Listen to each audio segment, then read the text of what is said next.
नमस्कार दोस्तों, आप सभी का दिल से स्वागत है हमारे YouTube चैनल पर। यहाँ हम सिर्फ किताबों की समरी नहीं करते, बल्कि उन किताबों के पीछे छुपे विचारों को आपके जीवन से जोड़ते हैं। आज की इस खास वीडियो में हम बात करने वाले हैं एक ऐसी पावरफुल और थॉट प्रोवोकिंग किताब की, जिसने दुनिया भर में लाखों लोगों की सोचने की आदत बदल दी। The art of thinking clearly by Rolf Dobelli. कभी आपने महसूस किया है कि हम कई बार पूरी कॉन्फिडेंस के साथ गलत डिसीजंस ले लेते हैं? कभी हम भीड़ को देखकर फैसला कर लेते हैं, कभी डर के कारण, कभी ओवर कॉन्फिडेंस की वजह से, और कभी सिर्फ इसलिए क्योंकि सब ऐसा ही कर रहे हैं। बाद में जब परिणाम सामने आता है तो हम सोचते हैं, काश मैंने थोड़ा और क्लियरली सोचा होता। यही वो जगह है जहां ये किताब हमारी आंखें खोलती है। इस वीडियो में हम समझेंगे कि हमारी सोच में कौन कौन से हिडन साइकोलॉजिकल एरर्स छिपे होते हैं, जिन्हें रोल्फ डोबेली ने बेहद सिंपल और रिलेटेबल एग्जाम्पल्स के साथ एक्सप्लेन किया है। ये सिर्फ एक बुक समरी नहीं होगी, बल्कि एक जर्नी होगी सेल्फ अवेयरनेस की, बेटर डिसीजन मेकिंग की, और उस क्लैरिटी की जिसकी हमें आज के फास्ट मूविंग वर्ल्ड में सबसे ज्यादा जरूरत है। आज इंफॉर्मेशन की कोई कमी नहीं है, लेकिन क्लैरिटी की बहुत कमी है। हम न्यूज, सोशल मीडिया, ओपिनियंस और एडवाइस के समुद्र में तैर रहे हैं, पर सही दिशा का कॉम्पास अक्सर खो जाता है। The art of thinking clearly हमें वही कॉम्पास देता है, ताकि हम इंपल्सिव नहीं बल्कि रैशनल डिसीजंस ले सके, इमोशनल रिएक्शन नहीं बल्कि थॉटफुल रिस्पॉन्स दे सके। अगर आप अपने करियर, रिलेशनशिप्स, मनी डिसीजंस या डेली लाइफ में बेहतर चॉइसेस करना चाहते हैं, अगर आप अपनी थिंकिंग को नेक्स्ट लेवल पर ले जाना चाहते हैं, तो ये वीडियो आपके लिए है। यहां हम कठिन कॉन्सेप्ट्स को आसान हिंदी में समझेंगे, रियल लाइफ एग्जांपल्स के साथ, ताकि आप सिर्फ सुने नहीं बल्कि महसूस करें और अप्लाई भी करें। तो तैयार हो जाइए एक ऐसी इंसाइटफुल जर्नी के लिए जो आपकी सोचने की शैली को रीडिफाइन कर सकती है। क्योंकि जब सोच साफ होती है तो फैसले मजबूत होते हैं, और जब फैसले मजबूत होते हैं तो जिंदगी खुद ब खुद बेहतर होने लगती है। चलिए शुरू करते हैं the art of thinking clearly की इस पावरफुल समरी के साथ। चैप्टर 1, जीवित बचने वालों की गलती। जब भी हम सक्सेस की बात करते हैं तो हमारी आंखों के सामने कुछ चमकदार कहानियां घूमने लगती है। बड़े बिजनेस टाइकून्स, फेमस सेलिब्रिटीज, करोड़ों कमाने वाले इन्वेस्टर्स, ये सब हमें इंस्पायर करते हैं। हम उनकी बायोग्राफी पढ़ते हैं, उनके इंटरव्यूज देखते हैं, और मन ही मन सोचते हैं कि अगर हम भी उनकी तरह डिसीजंस लेंगे, उनकी तरह मेहनत करेंगे, तो हम भी उसी ऊंचाई तक पहुंच जाएंगे। ये सोच सुनने में बहुत मोटिवेटिंग लगती है, लेकिन यहीं पर हमारी सोच एक बहुत बड़ी इमोशनल गलती कर बैठती है। जिंदगी की सच्चाई यह है कि हम सिर्फ उन लोगों की कहानी देखते हैं जो जीत गए, लेकिन उन हजारों लाखों लोगों की कहानी कभी नहीं सुनते जो उसी रास्ते पर चले थे लेकिन हार गए। इमेजिन कीजिए, अगर किसी शहर में 10,000 लोग बिजनेस शुरू करते हैं और उनमें से सिर्फ 100 लोग बहुत सफल हो जाते हैं, तो दुनिया उन्हीं 100 लोगों की कहानी सुनती है। उनके स्ट्रगल, उनकी स्ट्रैटेजी, उनकी मेहनत, सबको हाईलाइट किया जाता है। लेकिन बाकी 9,900 लोग कहाँ गए? उन्होंने क्या गलत किया? उन्होंने भी तो उतनी ही मेहनत की होगी। ये सवाल अक्सर हमारी सोच से गायब हो जाता है।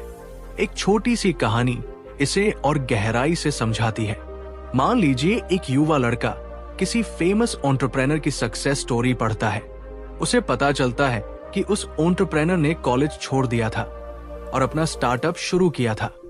वो लड़का उस कहानी से इतना इमोशनली कनेक्ट हो जाता है कि उसे लगता है कॉलेज छोड़ना ही सक्सेस की है। वो भी उसी रास्ते पर चल पड़ता है, लेकिन उसे ये नहीं दिखता कि कितने हजार लोग कॉलेज छोड़कर फेल भी हुए होंगे, जिनकी कहानी किसी ने लिखी ही नहीं। वो सिर्फ उस चमकती हुई सक्सेस को देखता है, पूरी रियलिटी को नहीं। हमारा दिमाग नेचुरली इंस्पायरिंग और ड्रामेटिक कहानियों की तरफ अट्रैक्ट होता है। सक्सेस स्टोरीज हमें होप देती है, मोटिवेशन देती है, और हमें लगता है कि वही रास्ता सही है। लेकिन सच ये है कि सिर्फ सक्सेसफुल लोगों को देखकर लाइफ डिसीजंस लेना ऐसा ही है जैसे किसी बैटल के बाद सिर्फ बचे हुए सोल्जर्स को देखकर ये तय करना कि कौन सा आर्मोर सबसे सुरक्षित था। जबकि जिन सोल्जर्स ने वही आर्मोर पहनकर जान गंवाई, उनकी कहानी कोई नहीं सुनाता। ये सोच हमें धीरे धीरे अनरियलिस्टिक एक्सपेक्टेशंस की तरफ ले जाती है। हम ये मान लेते हैं कि अगर किसी स्ट्रैटेजी ने कुछ लोगों को सफलता दिलाई है, तो वही स्ट्रैटेजी हर किसी के लिए काम करेगी। लेकिन जिंदगी मैथमेटिक्स की तरह फिक्स्ड फॉर्मूला नहीं होती।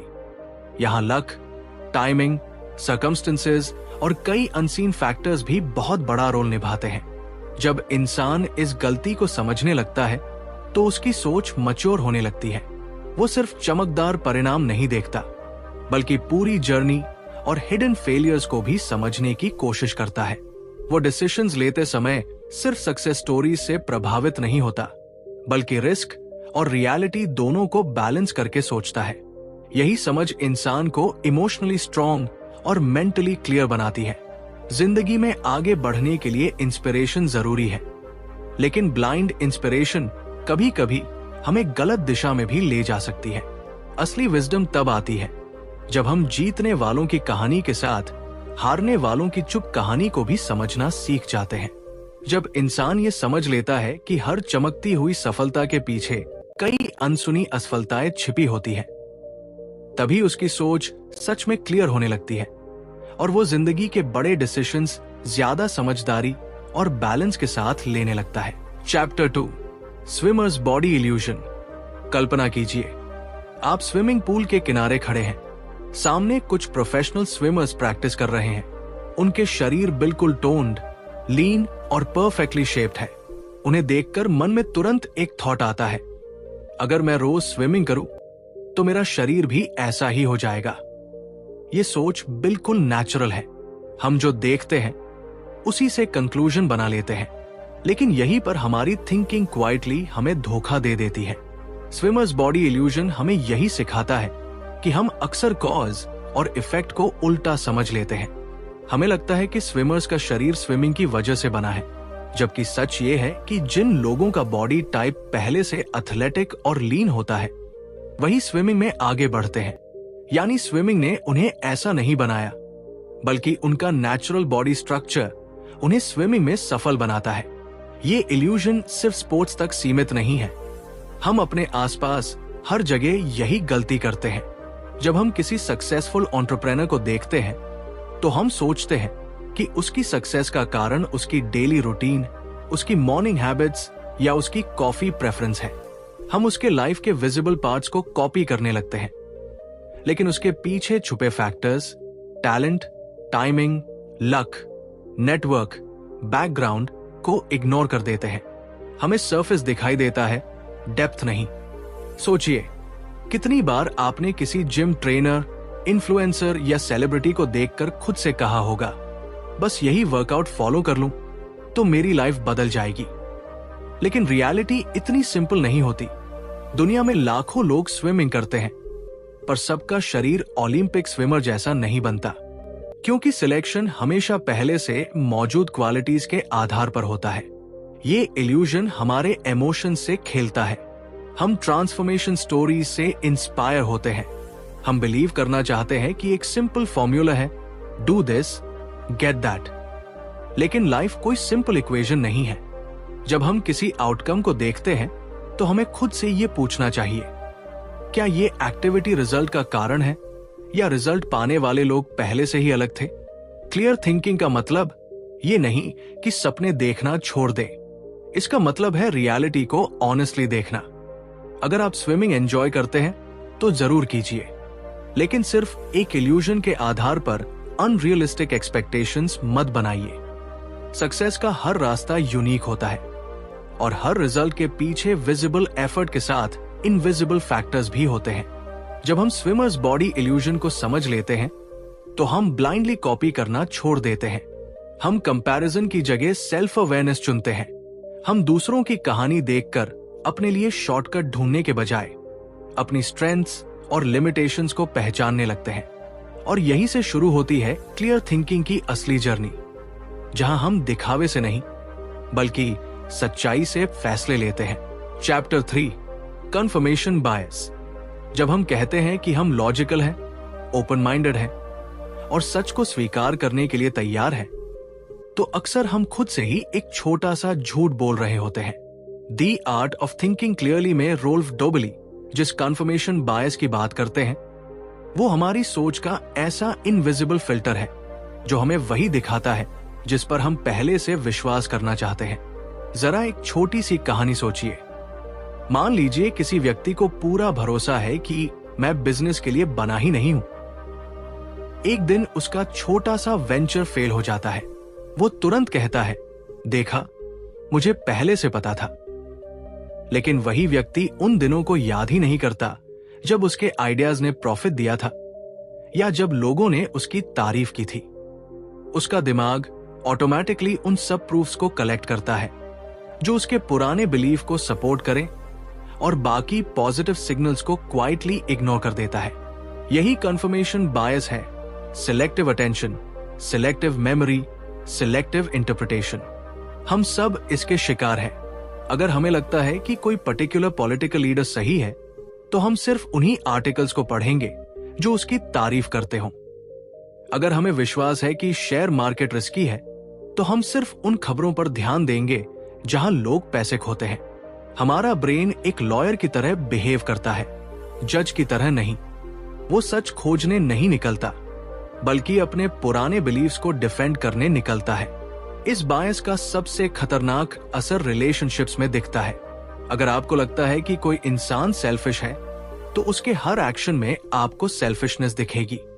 अगर वही व्यक्ति किसी दिन आपकी मदद भी करे, तो आप सोचेंगे शायद इसका कोई हिडन मोटिव होगा। धीरे धीरे परसेप्शन रियलिटी बन जाती है और फिर हम कहते हैं लोग बदलते नहीं, जबकि सच ये है कि हमारा लेंस बदलता ही नहीं। करियर और मनी डिसीजंस में भी यही खेल चलता है। एक इन्वेस्टर जिसे किसी स्टॉक से इमोशनल अटैचमेंट हो गया, वो नेगेटिव रिपोर्ट्स को टेम्पररी इशू कहकर टाल देता है, लेकिन छोटी सी पॉजिटिव न्यूज को बड़ा सिग्नल मान लेता है। रिजल्ट, नुकसान। लेकिन वो नुकसान भी उसे यही सिखाता है कि मार्केट अनप्रेडिक्टेबल है, बजाय इसके कि वो अपनी बियास्ड थिंकिंग को पहचाने। कंफर्मेशन बायस हमें कंफर्ट देता है क्योंकि ये हमें डाउट से बचाता है। डाउट अनकंफर्टेबल होता है। अपने बिलीफ पर सवाल उठाना ईगो को चोट पहुंचाता है, लेकिन ग्रोथ वहीं से शुरू होती है जब हम कॉन्शियसली अपने आप से पूछते हैं, क्या मैं गलत हो सकता हूं? तभी क्लैरिटी आती है। जब हम अपोजिट ओपिनियन पढ़ते हैं, जब हम खुद से आर्ग्यू करते हैं, जब हम अपने अजम्पशंस को टेस्ट करते हैं, तभी डिसीजन क्वालिटी बेहतर होती है। क्लियर थिंकिंग का मतलब ये नहीं कि हम हर समय कंफ्यूज रहें। इसका मतलब है कि हम अपने दिमाग की ट्रिक्स को पहचानें। अगली बार जब आप किसी बात पर 100% श्योर हो, तो थोड़ा रुकिए, पॉज लीजिए और खुद से पूछिए, क्या मैं सिर्फ वही एविडेंस देख रहा हूं जो मुझे अच्छा लग रहा है? यही छोटा सा सवाल आपकी सोच को ऑर्डिनरी से एक्स्ट्राऑर्डिनरी बना सकता है। सच तक पहुंचना आसान नहीं है, क्योंकि हमारा मन सर्टेनिटी से प्यार करता है। लेकिन जो लोग अपने बिलीव्स को चैलेंज करने की हिम्मत रखते हैं, वही सच में स्ट्रॉन्ग डिसीजंस लेते हैं। चैप्टर 4 अवेलेबिलिटी बायस। कभी ऐसा हुआ है कि आपने न्यूज में प्लेन क्रैश की खबर देखी और अचानक आपको लगा कि हवाई यात्रा बहुत डेंजरस है? दिल की धड़कन थोड़ी तेज हो गई, दिमाग ने तुरंत वर्स्ट के सिनेरियो इमेजिन कर लिया और आपने मन ही मन फैसला कर लिया, मैं फ्लाइट अवॉइड ही करूंगा। लेकिन सच ये है कि स्टैटिस्टिकली फ्लाइट आज भी कार से कहीं ज्यादा सेफ है। फिर भी हमारा दिमाग उस एक ड्रामेटिक खबर को पकड़ लेता है और उसे रियलिटी से बड़ा बना देता है। यही है अवेलेबिलिटी बायस। हमारा माइंड एक परफेक्ट कैलकुलेटर नहीं है, बल्कि एक स्टोरी टेलर है जो चीजें आसानी से याद आ जाती है, जो इमेजेस स्ट्रॉन्ग इमोशंस के साथ जुड़ी होती हैं या जो हाल ही में हमारे सामने आई हो, उन्हें हम ज्यादा कॉमन और ज्यादा इंपॉर्टेंट मान लेते हैं। अगर किसी शहर में एक क्राइम की घटना मीडिया में बार बार दिखाई जाए, तो हमें लगेगा कि पूरा शहर अनसेफ है, भले ही डेटा कुछ और कह रहा हो। फियर, शॉक और रेपिटेशन मिलकर हमारे परसेप्शन को डिस्टोर्ट कर देते हैं। सोचिए, जब सोशल मीडिया पर किसी बीमारी की खबर वायरल होती है, लोग अपने छोटे छोटे सिम्टम्स को भी उसी बीमारी से जोड़ने लगते हैं। एंजाइटी बढ़ जाती है, गूगल सर्च हिस्ट्री भर जाती है मेडिकल टर्म से, जबकि रियलिटी में चांसेस बहुत कम होते हैं। हमारा ब्रेन शॉर्टकट लेता है, जो याद है वही सच है, और यही शॉर्टकट कई बार हमें गलत डिसीजंस तक ले जाता है। अवेलेबिलिटी बायस सिर्फ डर तक सीमित नहीं है, सक्सेस स्टोरीज भी इसका हिस्सा है। जब हम किसी स्टार्टअप फाउंडर की ओवरनाइट सक्सेस स्टोरी सुनते हैं, हमें लगता है कि सक्सेस आसान है, क्योंकि वही स्टोरीज हाईलाइट होती हैं, वही इंटरव्यूज वायरल होते हैं। लेकिन हजारों फेल्ड अटेम्प्ट्स, साइलेंट स्ट्रगल्स और अनसीन एफर्ट्स हमारी मेमोरी में अवेलेबल नहीं होते, इसलिए पिक्चर अधूरी रह जाती है। ये बायस हमें इमोशनल बनाता है, लॉजिकल नहीं। हम प्रोबेबिलिटी नहीं, बल्कि विविड मेमोरीज के आधार पर सोचने लगते हैं। दिमाग कहता है जो दिखा वही सच है, जबकि रियलिटी अक्सर क्वाइटली नंबर्स में छिपी होती है। क्लियर थिंकिंग का मतलब यही है कि हम अपने माइंड से सवाल पूछें, क्या ये सच में कॉमन है या सिर्फ मुझे ऐसा लग रहा है? क्या मेरे पास डेटा है या सिर्फ ड्रामेटिक एग्जाम्पल्स? जब हम समझ जाते हैं कि हमारा ब्रेन हेडलाइंस और इमोशन से जल्दी प्रभावित हो जाता है, तब हम पॉज लेना सीखते हैं, थोड़ा रुकना, थोड़ा रिसर्च करना और फिर डिसीजन लेना। यही अवेयरनेस हमें इंपल्सिव रिएक्शन से थॉटफुल रिस्पॉन्स की तरफ ले जाती है, और शायद यही क्लैरिटी हमें भीड़ से अलग, ज्यादा बैलेंस्ड और ज्यादा इंटेलिजेंट डिसीजंस लेने में मदद करती है। क्योंकि सच हमेशा लाउड नहीं होता, कई बार वो क्वाइटली नंबर्स में छिपा होता है। चैप्टर 5, डूब चुकी लागत की गलती। जब हम डूब चुकी लागत की गलती यानी संक कॉस्ट फैलेसी को समझते हैं, तो हमें एहसास होता है कि कई बार हम फैसले दिमाग से नहीं, बल्कि अपने बीते हुए निवेश से लेते हैं। The art of thinking clearly में रोल्फ डोबेली इस मानसिक जाल को बेहद सादगी से उजागर करते हैं। जरा एक छोटी सी कहानी सोचिए। आपने किसी मूवी के लिए टिकट खरीदी, फिल्म शुरू होती है, लेकिन 30 मिनट बाद आपको समझ आ जाता है कि कहानी बोरिंग है। फिर भी आप सीट पर बैठे रहते हैं। क्यों? क्योंकि आपने पैसे दिए हैं। मन कहता है इतने पैसे खर्च किए हैं, अब पूरा देखना ही पड़ेगा। असल में पैसे तो जा चुके हैं, वे वापस नहीं आएंगे, चाहे आप फिल्म पूरी देखें या नहीं। लेकिन हमारा ईगो और हमारा अटैचमेंट हमें सीट से बांधे रखता है। यही गलती हम रिश्तों में करते हैं, बिजनेस में करते हैं, करियर में करते हैं। कोई व्यक्ति 5 साल किसी जॉब में लगा देता है, जबकि अंदर से जानता है कि वो खुश नहीं है, फिर भी वो छोड़ नहीं पाता, क्योंकि इतना टाइम इन्वेस्ट किया है। कोई एंटरप्रेन्योर किसी फेलिंग प्रोजेक्ट में और पैसा लगाता जाता है, सिर्फ इसलिए कि पहले ही बहुत इन्वेस्ट कर चुका है।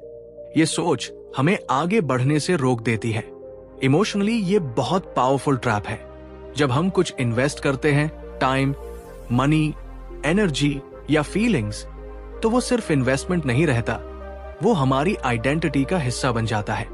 उसे छोड़ना ऐसा लगता है जैसे हम अपनी मेहनत को बेकार मान रहे हों। लेकिन सच ये है कि रैशनल डिसीजन फ्यूचर को देखकर लिया जाता है, पास्ट को देखकर नहीं। जो खर्च हो चुका है वो संक कॉस्ट है, उसे वापस लाने की कोशिश में और नुकसान करना समझदारी नहीं है। इमेजिन कीजिए, आप एक नाव में बैठे हैं जिसमें धीरे धीरे पानी भर रहा है। आप सोचते हैं मैंने इस नाव के लिए बहुत पैसे दिए हैं, इसे नहीं छोड़ूंगा। लेकिन अगर आप उसी नाव में बैठे रहते हैं तो आप डूब जाएंगे। समझदारी यह है कि समय रहते दूसरी सुरक्षित नाव पकड़ ली जाए। लाइफ भी कुछ ऐसी ही है। कई बार छोड़ देना हार नहीं, बल्कि स्मार्ट मूव होता है। यह कॉन्सेप्ट हमें सिखाता है कि करेज सिर्फ स्ट्रगल करने में नहीं, बल्कि सही समय पर एग्जिट लेने में भी होता है।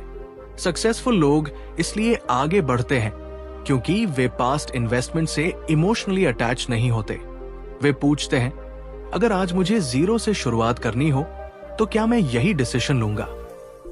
अगर जवाब नो है तो वे डायरेक्शन बदल देते हैं। हम सबने कभी ना कभी संक कॉस्ट का दर्द महसूस किया है। किसी गलत कोर्स में एडमिशन किसी टॉक्सिक रिलेशनशिप में बिताया समय या किसी गैजेट पर खर्च किया पैसा जो काम का नहीं निकला। लेकिन अवेयरनेस हमें आजाद करती है। जब हम समझ जाते हैं कि बीता हुआ समय या पैसा वापस नहीं आएगा, तो हम गिल्ट छोड़कर फ्यूचर पर फोकस कर पाते हैं। क्लियर थिंकिंग का असली मतलब यही है, अपने ईगो को साइड में रखना और प्रैक्टिकल डिसीजन लेना।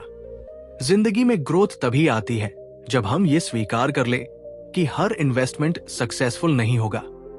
कुछ डिसीजंस गलत होंगे, कुछ रास्ते बंद होंगे, लेकिन उन पर अटके रहना हमें और पीछे ले जाता है। आगे बढ़ना ही सबसे बड़ा विजडम है। Chapter 6, over confidence effect. जब भी हम अपने बारे में सोचते हैं तो हमें लगता है कि हम एवरेज नहीं, हम थोड़े ज्यादा इंटेलिजेंट हैं, थोड़ा ज्यादा कैपेबल हैं और डिसीजंस लेने में दूसरों से बेहतर हैं। लेकिन यही भावना जो हमें अंदर से पावरफुल महसूस कराती है, कई बार हमारी सबसे बड़ी कमजोरी बन जाती है। यही है ओवर कॉन्फिडेंस इफेक्ट, वो मानसिक जाल जिसमें फंसकर इंसान अपने ज्ञान, अपनी समझ और अपनी एबिलिटीज को जरूरत से ज्यादा बड़ा मान लेता है। The art of thinking clearly के लेखक रोल्फ डोबेली बताते हैं कि हम में से अधिकतर लोग खुद को अबव एवरेज मानते हैं। अगर आप किसी ग्रुप से पूछें कि कौन खुद को बेहतर ड्राइवर समझता है, तो ज्यादातर हाथ उठ जाएंगे। लेकिन स्टैटिस्टिकली ये संभव ही नहीं है कि सब एवरेज से ऊपर हों। फिर भी हमारा माइंड हमें यही कहानी सुनाता है, तुम अलग हो, तुम गलत नहीं हो सकते। सोचिए एक स्टूडेंट का एग्जाम्पल। उसे लगता है कि उसने एग्जाम के लिए काफी तैयारी कर ली है, वो कॉन्फिडेंट है, रिलैक्स्ड है और उसे पूरा भरोसा है कि वो टॉप करेगा। लेकिन जब रिजल्ट आता है तो रियलिटी उसकी उम्मीदों से मेल नहीं खाती। दर्द सिर्फ मार्क्स का नहीं होता, दर्द उस टूटे हुए कॉन्फिडेंस का होता है जिसे उसने सच मान लिया था। ओवर कॉन्फिडेंस हमें तैयारी से दूर कर देता है, क्योंकि हमें लगता है कि हम पहले से ही तैयार हैं। बिजनेस वर्ल्ड में भी यही खेल चलता है। कई एंटरप्रेन्योर्स अपनी प्लानिंग को परफेक्ट समझते हैं। उन्हें लगता है कि मार्केट उनके आइडिया को हाथों हाथ ले लेगी।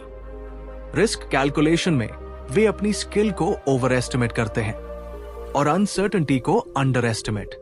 जब फेलियर आता है तो शॉक और भी गहरा होता है। असल समस्या आइडिया नहीं थी, बल्कि ब्लाइंड कॉन्फिडेंस था। हमारा ब्रेन सर्टेनिटी पसंद करता है, उसे आई डोंट नो कहना अच्छा नहीं लगता, इसलिए हम हाफ नॉलेज को भी फुल कॉन्फिडेंस के साथ पेश कर देते हैं। मीटिंग्स में, डिस्कशंस में, सोशल मीडिया पर हम अपनी बात ऐसे रखते हैं जैसे वही अंतिम सत्य हो। लेकिन जितना ज्यादा हम शो होते हैं, उतना ही कम हम सीखने के लिए खुले रहते हैं। ग्रोथ वही रुक जाती है जहां ओवर कॉन्फिडेंस शुरू होता है। यह समझना जरूरी है कि कॉन्फिडेंस बुरा नहीं है। बिना कॉन्फिडेंस के कोई भी बड़ा कदम नहीं उठाया जा सकता। लेकिन हेल्दी कॉन्फिडेंस और ओवर कॉन्फिडेंस में एक पतली सी लाइन होती है। हेल्दी कॉन्फिडेंस कहता है मैं कोशिश कर सकता हूं। ओवर कॉन्फिडेंस कहता है मैं गलत हो ही नहीं सकता। यही अंतर हमें या तो आगे बढ़ाता है या गिरा देता है। जब हम अपनी लिमिटेशंस को स्वीकार करते हैं, तब हम ज्यादा प्रिपेयर्ड होते हैं। जब हम डाउट के लिए जगह छोड़ते हैं, तब हम ज्यादा रिसर्च करते हैं, ज्यादा सुनते हैं और ज्यादा सीखते हैं। सच्ची क्लैरिटी तब आती है जब हम ये मान लेते हैं कि हमारा दिमाग भी गलत हो सकता है। ओवर कॉन्फिडेंस इफेक्ट हमें याद दिलाता है कि सबसे खतरनाक ब्लाइंड स्पॉट वही होता है जो हमें दिखता ही नहीं। अगर हम सच में स्मार्ट बनना चाहते हैं, तो हमें अपनी सर्टेनिटी पर सवाल उठाने की आदत डालनी होगी, क्योंकि क्लियर थिंकिंग की शुरुआत वहीं से होती है जहां ईगो थोड़ा सा पीछे हटता है और ह्यूमिलिटी आगे आती है। चैप्टर 7, भीड़ का प्रभाव। कभी आपने महसूस किया है कि जब सड़क पर अचानक लोग एक दिशा में भागने लगते हैं, तो बिना कारण जाने हमारा दिल भी तेज धड़कने लगता है और कदम अपने आप उसी दिशा में बढ़ जाते हैं। यही है भीड़ का प्रभाव, एक ऐसा साइकोलॉजिकल फोर्स जो हमें यह विश्वास दिलाता है कि अगर बहुत सारे लोग कुछ कर रहे हैं तो वो सही ही होगा। इंसान अकेले निर्णय लेने से डरता है। हमारे भीतर एक गहरी इमोशनल नीड होती है, बिलोंगिंग की, एक्सेप्टेंस की। हम अलग दिखना नहीं चाहते, गलत साबित होना नहीं चाहते। इसलिए जब मेजॉरिटी किसी चीज को सपोर्ट करती है तो हमें भी उसमें सेफ्टी महसूस होती है। ये इंस्टिंक्ट हमारे एवोल्यूशन का हिस्सा है। कभी जंगल में समूह से अलग होना खतरे से भरा था, लेकिन मॉडर्न वर्ल्ड में यही इंस्टिंक्ट कई बार हमें गलत रास्ते पर ले जाती है। स्टॉक मार्केट का एक सीन इमेजिन कीजिए। जब प्राइसेस तेजी से ऊपर जाते हैं, लोग एक्साइटमेंट में खरीदना शुरू कर देते हैं। न्यूज चैनल्स सक्सेस स्टोरीज दिखाते हैं, सोशल मीडिया पर लोग प्रॉफिट शेयर करते हैं और धीरे धीरे एक फियर पैदा होता है, अगर मैंने अभी इन्वेस्ट नहीं किया तो मैं पीछे रह जाऊंगा। ये फियर ऑफ मिसिंग आउट यानी FOMO हमें रैशनल एनालिसिस से दूर कर देता है। हम नंबर्स नहीं देखते, लॉजिक नहीं सोचते, बस भीड़ का हिस्सा बन जाते हैं। और अक्सर बबल फूटने के बाद वही भीड़ पैनिक में बेचती भी है। सिर्फ फाइनेंस नहीं, रोजमर्रा की जिंदगी में भी ये असर दिखता है। कोई रेस्टोरेंट बाहर लंबी लाइन के कारण बेस्ट लगने लगता है। कोई प्रोडक्ट सिर्फ इसलिए पॉपुलर हो जाता है क्योंकि हर इन्फ्लुएंसर उसे प्रमोट कर रहा है। हम सोचते हैं इतने लोग गलत कैसे हो सकते हैं, लेकिन हिस्ट्री गवाह है कि भीड़ कई बार गलत रही है। भीड़ का प्रभाव सटल होता है। ये हमारे कॉन्फिडेंस को ओवरराइड कर देता है। अगर हमारा ओपिनियन अलग हो तो भी हम चुप रह जाते हैं। हमें डर लगता है कि कहीं लोग हमें जज न कर ले। धीरे धीरे हम अपनी इनर वॉइस को इग्नोर करने लगते हैं और यही सबसे बड़ा नुकसान है, अपनी इंडिपेंडेंट थिंकिंग खो देना। क्लियर थिंकिंग का मतलब है एक पल रुकना, गहरी सांस लेना और खुद से पूछना, क्या मैं ये डिसीजन इसलिए ले रहा हूं क्योंकि ये लॉजिकली सही है या सिर्फ इसलिए क्योंकि सब यही कर रहे हैं? जब हम ये सवाल पूछते हैं तभी हम भीड़ से अलग होकर क्लैरिटी की ओर कदम बढ़ाते हैं। भीड़ हमेशा गलत नहीं होती, लेकिन भीड़ हमेशा सही भी नहीं होती। असली स्ट्रेंथ तब आती है जब हम मेजॉरिटी की आवाज के बीच अपनी आवाज सुन पाते हैं, क्योंकि जिंदगी में सबसे पावरफुल डिसीजंस वही होते हैं जो अवेयरनेस से लिए जाते हैं, ना कि सिर्फ इमिटेशन से। जब आप अगली बार किसी ट्रेंड, ओपिनियन या डिसीजन के सामने खड़े हो तो खुद को याद दिलाइए, करेज भी एक स्किल है और क्लियर थिंकिंग की शुरुआत वहीं से होती है जहां भीड़ खत्म होती है। चैप्टर 8, अथॉरिटी बायस। कभी आपने महसूस किया है कि जब कोई व्यक्ति सफेद कोट पहनकर कॉन्फिडेंट आवाज में पूरे अथॉरिटी के साथ कुछ कहता है तो हम बिना ज्यादा सवाल किए उसे सच मान लेते हैं, चाहे वो डॉक्टर हो, टीचर, बॉस या कोई सेलिब्रिटी एक्सपर्ट। उनके शब्दों में एक अजीब सी पावर होती है। हमारा दिमाग तुरंत सिग्नल देता है ये सही कह रहे हैं, और यही से शुरू होती है अथॉरिटी बायस की कहानी। हम बचपन से सिखाए जाते हैं कि बड़ों की बात मानो, टीचर्स का सम्मान करो, एक्सपर्ट्स पर भरोसा करो। ये ट्रेनिंग हमें डिसिप्लिन देती है, लेकिन कई बार यही आदत हमारे रैशनल थिंकिंग को कमजोर कर देती है। हम क्वेश्चन करना भूल जाते हैं। हमें लगता है कि अगर सामने वाला एक्सपीरियंस्ड है, फेमस है या उसके पास डिग्री है तो वो गलत हो ही नहीं सकता। सोचिए एक पेशेंट की स्थिति। डॉक्टर ने कहा कि ये ट्रीटमेंट जरूरी है। पेशेंट के मन में हल्का सा डाउट आता है, पर वो चुप हो जाता है। क्यों? क्योंकि डॉक्टर अथॉरिटी है। वही सीन कॉर्पोरेट वर्ल्ड में भी दिखता है। एक सीनियर मैनेजर ने स्ट्रैटेजी बता दी और पूरी टीम साइलेंटली अग्री कर गई, भले ही अंदर से कई लोगों को पता था कि प्लान रिस्की है, लेकिन कोई बोलता नहीं क्योंकि सामने अथॉरिटी खड़ी है। अथॉरिटी बायस हमें सुरक्षित महसूस कराता है। हमें लगता है कि डिसीजन की रिस्पॉन्सिबिलिटी अब हमारी नहीं रही। अगर कुछ गलत हुआ तो हम कह सकते हैं मैंने तो एक्सपर्ट की बात मानी थी। ये साइकोलॉजिकल कंफर्ट हमें सवाल पूछने से रोक देता है, पर सच ये है कि अथॉरिटी भी इंसान है और इंसान गलती करता है। इतिहास में कई बड़े हादसे सिर्फ इसलिए हुए क्योंकि लोगों ने अथॉरिटी को चैलेंज नहीं किया। किसी ने सोचा भी नहीं कि शायद आदेश गलत हो सकता है। जब पावर और यूनिफॉर्म एक साथ आती है तो हमारा लॉजिकल ब्रेन पीछे हट जाता है और इमोशनल ब्रेन आगे आ जाता है। लेकिन इसका मतलब ये नहीं कि हमें हर एक्सपर्ट पर शक करना चाहिए। फर्क बस इतना है कि ब्लाइंड ट्रस्ट और इन्फॉर्म ट्रस्ट में दूरी समझनी है। रिस्पेक्ट होना चाहिए, लेकिन साथ में क्यूरियोसिटी भी। सवाल करना बदतमीजी नहीं, बल्कि मैच्योरिटी है।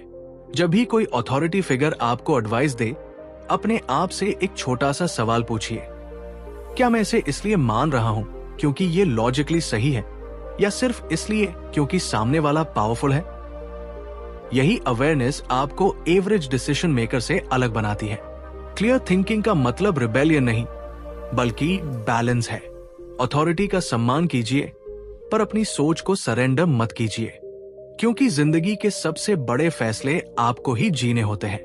और जब आप सोच समझकर अपनी बुद्धि का इस्तेमाल करके निर्णय लेते हैं, तभी असली फ्रीडम मिलती है। याद रखिए, यूनिफॉर्म, टाइटल और फेम के पीछे भी एक इंसान है, और इंसान से बड़ा कोई लॉजिक नहीं। चैप्टर 9, हानि से डर। कभी आपने महसूस किया है कि 1000 रुपए मिलने की खुशी उतनी गहरी नहीं होती जितना 1000 रुपए खोने का दर्द होता है?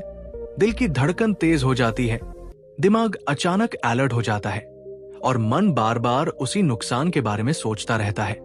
यही है लॉस अवर्जन, हानि का डर, जो हमारी सोच को क्वाइटली कंट्रोल करता है। इंसान प्रॉफिट से ज्यादा लॉस को सीरियसली लेता है। मान लीजिए आपने शेयर मार्केट में इन्वेस्ट किया। जब शेयर ऊपर जाता है तो आप खुश तो होते हैं, लेकिन बहुत ज्यादा इमोशनल नहीं होते। पर जैसे ही कीमत गिरती है, आपका कॉन्फिडेंस हिल जाता है। आप बार बार ऐप खोलकर प्राइस चेक करते हैं, बेचैन हो जाते हैं, और कई बार सिर्फ लॉस से बचने के लिए गलत डिसीजन ले लेते हैं। असल में हमें नुकसान का दर्द लाभ की खुशी से लगभग दोगुना महसूस होता है। यही कारण है कि लोग रिस्की अपॉर्चुनिटीज से दूर भागते हैं, इवन जब लॉन्ग टर्म में फायदा साफ दिखाई दे रहा हो। एक व्यक्ति अपनी जॉब में अनहैप्पी है, ग्रोथ नहीं, रिस्पेक्ट नहीं है, लेकिन वो नई अपॉर्चुनिटी लेने से डरता है। क्यों? क्योंकि उसे जो है उसे खोने का डर है। वो अनसर्टेनिटी से ज्यादा फेमिलियर पेन को चूज कर लेता है। लॉस का डर उसे कंफर्ट जोन में कैद कर देता है।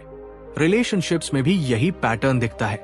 कई लोग टॉक्सिक रिलेशन छोड़ नहीं पाते क्योंकि उन्हें अकेले होने का डर लगता है। वे सोचते हैं, अगर ये भी चला गया तो? वे हैप्पीनेस पाने से ज्यादा लॉस अवॉइड करने पर फोकस करते हैं। यही मानसिक जाल उन्हें आगे बढ़ने से रोकता है। मार्केटिंग की दुनिया इस साइकोलॉजी को डीपली समझती है। Limited time offer, last chance, only 2 seats left, ये लाइंस हमारे अंदर लॉस का डर जगाती है। हमें लगता है कि अगर अभी एक्शन नहीं लिया तो कुछ वैल्यूबल छूट जाएगा। हम काम होकर सोचने के बजाय फियर ड्रिवन डिसीजन ले लेते हैं। असल सच्चाई ये है कि लॉस से डरना नेचुरल है। ये हमारी सर्वाइवल इंस्टिंक्ट का हिस्सा है, लेकिन मॉडर्न लाइफ में यही इंस्टिंक्ट कई बार हमें इरेशनल बना देती है। अगर हम हर डिसीजन सिर्फ इस आधार पर लेंगे कि क्या खो सकता है, तो हम कभी भी बड़ी ग्रोथ अचीव नहीं कर पाएंगे। ग्रोथ हमेशा थोड़ी अनसर्टेनिटी मांगती है। क्लियर थिंकिंग का मतलब ये नहीं कि डर खत्म हो जाएगा। इसका मतलब है कि हम डर को पहचानेंगे, समझेंगे और उसके बावजूद रैशनल चॉइस करेंगे। जब अगली बार कोई डिसीजन ले तो खुद से पूछे, क्या मैं ये चॉइस फियर की वजह से ले रहा हूं या लॉजिक की वजह से? ये सिंपल अवेयरनेस ही गेम चेंज कर सकती है। जिंदगी में सबसे बड़े रिग्रेट अक्सर उन रिस्क्स के होते हैं जो हमने लिए ही नहीं। कई बार temporary loss long term success की कीमत होता है। अगर हम हर छोटी हानि से डरकर पीछे हट जाएंगे तो बड़ी जीत का अनुभव कभी नहीं कर पाएंगे। जब सोच साफ होती है तो लॉस हमें कंट्रोल नहीं करता, हम उसे समझकर आगे बढ़ते हैं, और यही क्लैरिटी हमें ऑर्डिनरी से एक्स्ट्राऑर्डिनरी की ओर ले जाती है। चैप्टर 10, आउटकम बायस। जब भी हम किसी डिसीजन को जज करते हैं तो अक्सर उसकी क्वालिटी नहीं बल्कि उसका रिजल्ट देखते हैं। यही है आउटकम बायस, एक ऐसी मानसिक गलती जो चुपचाप हमारी सोच को कंट्रोल करती है। दी आर्ट ऑफ थिंकिंग क्लियरली में रोल्फ डोबली बताते हैं कि हम किसी फैसले को सही या गलत इस आधार पर मान लेते हैं कि उसका आउटकम कैसा निकला, जबकि सच ये है कि एक अच्छा डिसीजन भी बुरा रिजल्ट दे सकता है और एक खराब डिसीजन कभी कभी लकी होकर अच्छा आउटकम दे देता है। सोचिए, एक डॉक्टर ने पेशेंट का इलाज पूरी रिसर्च, एक्सपीरियंस और ऑनेस्ट जजमेंट के साथ किया। उसने बेस्ट अवेलेबल इंफॉर्मेशन के आधार पर ट्रीटमेंट चुना। लेकिन अगर पेशेंट बच नहीं पाया तो क्या डॉक्टर गलत था? दूसरी तरफ कोई व्यक्ति बिना सीट बेल्ट लगाए एक्सीडेंट में बच गया। क्या इसका मतलब है कि उसका डिसीजन सही था? हमारे इमोशंस तुरंत जवाब देते हैं, रिजल्ट खराब है तो डिसीजन भी खराब होगा। लेकिन रियलिटी इससे कहीं ज्यादा कॉम्प्लेक्स है। हमारी जिंदगी में भी ऐसा रोज होता है। मान लीजिए आपने किसी बिजनेस में इन्वेस्टमेंट किया। आपने मार्केट एनालिसिस किया, रिस्क कैलकुलेट किया, एक्सपर्ट्स की एडवाइस ली और फिर डिसीजन लिया। अगर अचानक मार्केट क्रैश हो जाए और आपको नुकसान हो जाए तो लोग कहेंगे गलत फैसला था। पर क्या सच में? अगर डिसीजन प्रोसेस लॉजिकल और इन्फॉर्म्ड था तो वो गलत नहीं था, सिर्फ आउटकम अनफेवरेबल था। इसी तरह कोई व्यक्ति बिना रिसर्च के रैंडम स्टॉक खरीद ले और प्रॉफिट कमा ले तो लोग उसे जीनियस समझने लगते हैं। लेकिन वो जीनियस नहीं, लकी था। आउटकम बायस हमें प्रोसेस की इंपॉर्टेंस भूलने पर मजबूर कर देता है। हम सीखने के बजाय ब्लेम करना शुरू कर देते हैं। हम खुद को या दूसरों को सिर्फ नतीजे से जज करते हैं। इससे कॉन्फिडेंस टूटता है, गिल्ट पैदा होता है और फ्यूचर डिसीजंस में अननेसेसरी फियर आ जाता है। हम रिस्क लेने से डरने लगते हैं क्योंकि हमें डर होता है कि अगर रिजल्ट खराब हुआ तो लोग हमें गलत ठहरा देंगे। असल मैच्योरिटी तब आती है जब हम डिसीजन और आउटकम को अलग अलग देखना सीखते हैं। लाइफ अनसर्टेनिटी से भरी है। हम हर वेरिएबल कंट्रोल नहीं कर सकते। हम सिर्फ अपना थिंकिंग प्रोसेस कंट्रोल कर सकते हैं। क्या हमने फैक्ट्स देखे? क्या हमने इमोशंस को साइड रखा? क्या हमने लॉन्ग टर्म पर्सपेक्टिव अपनाया? अगर जवाब हाँ है तो रिजल्ट चाहे जो भी हो, डिसीजन रिस्पेक्टेबल है। क्लियर थिंकिंग का मतलब है खुद से ऑनेस्टली पूछना, क्या मैंने सही तरीके से सोचा था? न कि क्या मुझे तुरंत फायदा हुआ? जब हम आउटकम से ज्यादा प्रोसेस पर फोकस करते हैं तब हम इमोशनली स्टेबल रहते हैं। हम फेलियर से टूटते नहीं बल्कि सीखते हैं और सक्सेस से ब्लाइंड नहीं होते बल्कि ग्राउंडेड रहते हैं। यही समझ हमें मेंटली स्ट्रांग बनाती है, क्योंकि जिंदगी में हर बार जीत नहीं मिलती, लेकिन हर बार सही सोच मिल सकती है। और जब सोच साफ होती है तो हार भी हमें आगे बढ़ाने का काम करती है। दोस्तों, the art of thinking clearly हमें यही सिखाती है कि जिंदगी की सबसे बड़ी जीत बाहर नहीं बल्कि हमारी सोच के अंदर होती है। जब हम अपनी गलत सोच, हिडन बियासेस और इंपल्सिव रिएक्शंस को पहचान लेते हैं तब हम सच में मैच्योर डिसीजंस लेना शुरू करते हैं। क्लियर थिंकिंग कोई टैलेंट नहीं है, ये एक हैबिट है और आज से हम सब इसे प्रैक्टिस कर सकते हैं। अगर आपको ये समरी वैल्यूएबल लगी हो और आपने कुछ नया सीखा हो तो इस वीडियो को लाइक जरूर करें और चैनल को सब्सक्राइब करना बिल्कुल मत भूलिए, क्योंकि यहां आपको मिलती है ऐसी ही पावरफुल बुक समरीज जो आपकी सोच और जिंदगी दोनों को नेक्स्ट लेवल पर ले जाए। Thank you so much for watching. मिलते हैं अगली इंस्पायरिंग वीडियो में।